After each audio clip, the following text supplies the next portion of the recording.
ఉమ్మడి మహబూబ్ నగర్ జిల్లా వ్యాప్తంగా అకాల వర్షాల కారణంగా భారీగా ధాన్యం తడిచిపోవడంతో రైతులు తీవ్ర ఇబ్బందులు ఎదుర్కొంటున్నారని మాజీ మంత్రి సింగిరెడ్డి నిరంజన్ రెడ్డి అన్నారు. మార్కెట్ యార్డులో తడిచిన ధాన్యాన్ని పరిశీలించిన ఆయన రైతులను పరామర్శించి వారి సమస్యలను అడిగి తెలుసుకున్నారు. నెలల తరబడి రైతులు ఎదురు చూస్తున్నప్పటికీ ప్రభుత్వం చిత్తశుద్ధితో వ్యవహరించడం లేదని విమర్శించారు.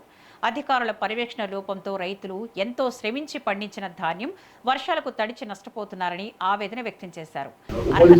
రవాణా సంస్థలకు ఒప్పందాలు ఇవ్వడం వల్లే రైతులు ఈ పరిస్థితి ఎదుర్కొంటున్నారని ఆయన ఆరోపించారు. రాష్ట్రంలో చాలా చోట్ల పడుతున్నాయి.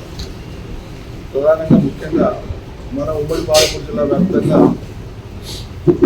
చాలా భయంకరమైనటువంటి రీతిలో ఈదురుగాలులు, అదేవిధంగా ఉరుములు మెరుపులతో ఉన్నటువంటి వర్షము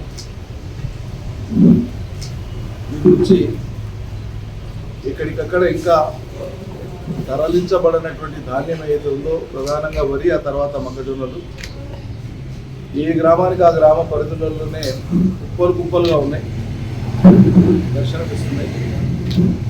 ఆ గాలికి కవర్లు కూడా, పాలిథిన్ కవర్లు కూడా లేచిపోయి మొత్తం ధాన్యం గడిచిపోయింది. మనం చూసినాం, ఎవరి ప్రమేయము ఎవరి ప్రేరితం లేకుండానే ఏ గ్రామానికి ఆ గ్రామంలో రైతులు నిరసనలు, దీక్షలు, రాస్తారోకోలు, ఆగ్రహాలు జ్వాలలు కనిపిస్తున్నాయి. రైతాంగాన్ని తమ పంట కొనట్లేదు సర్కార్ అని. ఉమ్మడి జిల్లా వ్యాప్తంగా రాష్ట్రంలో చాలా చోట్ల పడుతున్నాయి. ప్రధానంగా ముఖ్యంగా